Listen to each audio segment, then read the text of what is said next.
kabar? Berjumpa kembali kita dalam renungan harian edisi hari Kamis tanggal 8 Agustus tahun 2024. Adapun nas yang menjadi dasar untuk perenungan di saat ini yaitu terdapat dalam 2 Samuel pasal 14 ayat yang pertama sampai yang ke-24. Saya tidak akan membaca keseluruhan dari ayat ini, tetapi saya hanya membaca pada bagian ayat yang ke-21. Silakan Bapak Ibu membaca secara pribadi dari ayat yang pertama sampai yang ke-24 dalam judul perikop Absalom kembali. Firman Tuhan, sesudah itu berkatalah raja kepada Yoab, "Baik, kukabulkan permohonan ini.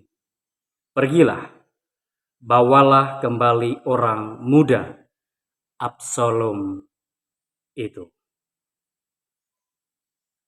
Adapun tema dalam renungan ini saya membuatnya dengan judul Damai itu Indah.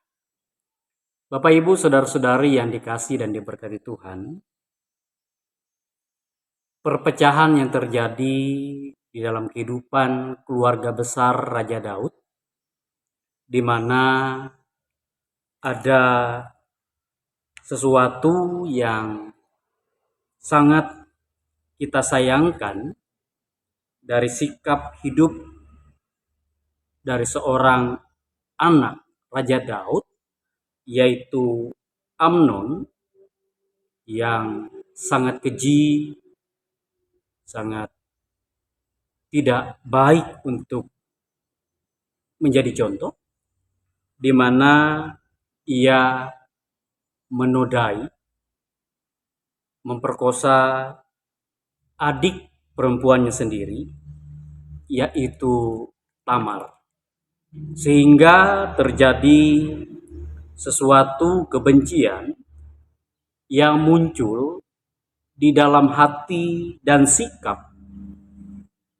dari seorang Absalom yang sangat membenci Amnon karena ia sudah menodai adiknya yaitu Tamar. Sehingga ketika muncul rasa dendam dan kebencian itu, ia membalas apa yang sudah dibuat oleh Amnon kepada Tamar, sehingga Amnon menjadi meninggal. Dan perputaran lingkaran kebencian dan dendam ini menjadi satu lingkaran yang kuat, di mana juga Raja Daud menjadi benci kepada Absalom karena ia sudah membunuh Amnon. Tetapi di sini melewati seorang Yoab, perpecahan yang terjadi dalam ruang lingkup keluarga besar Raja Daud bisa direda dan diperdamaikan.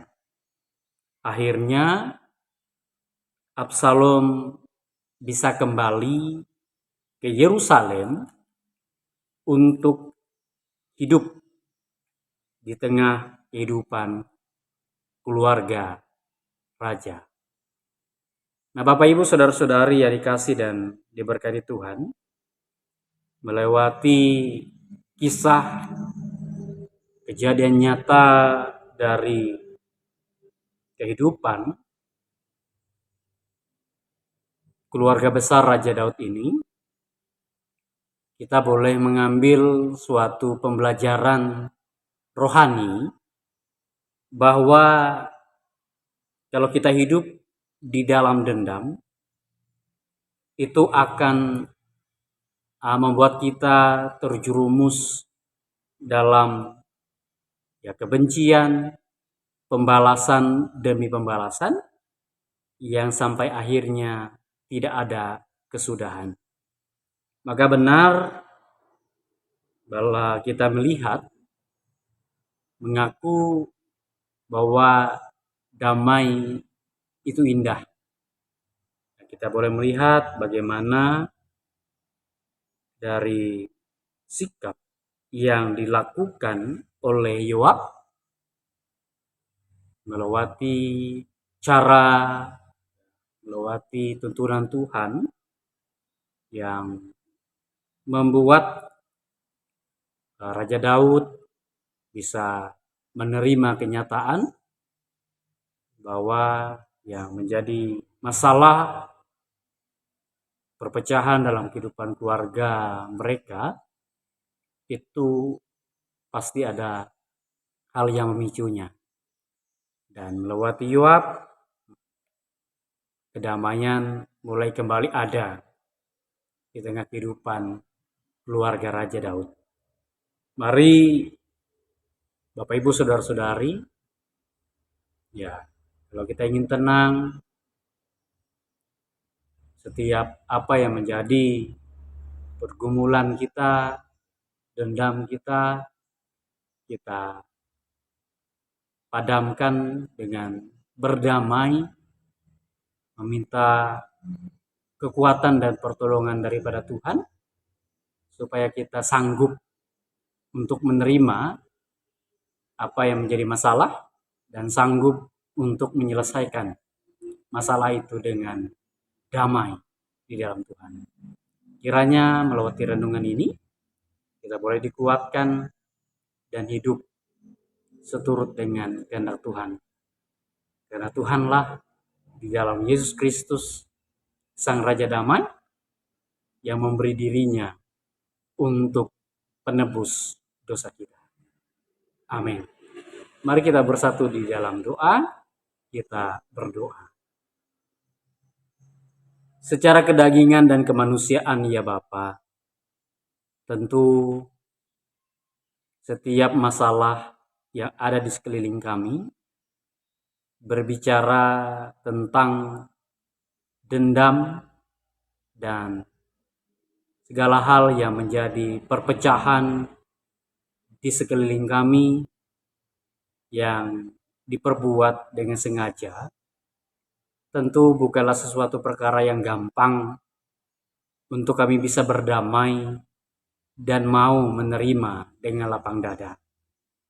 Tetapi ya Tuhan, bila kami sungguh merenungkan kehidupan ini, melihat karya yang dilakukan oleh Tuhan Yesus Kristus atas kami manusia yang berdosa di tengah dunia ini, yang rela mati di atas kayu salib, supaya kami yang seharusnya menerima hukuman atas dosa kami, tetapi melewati Yesus Kristus, kami bisa diperdamaikan kembali dengan Allah.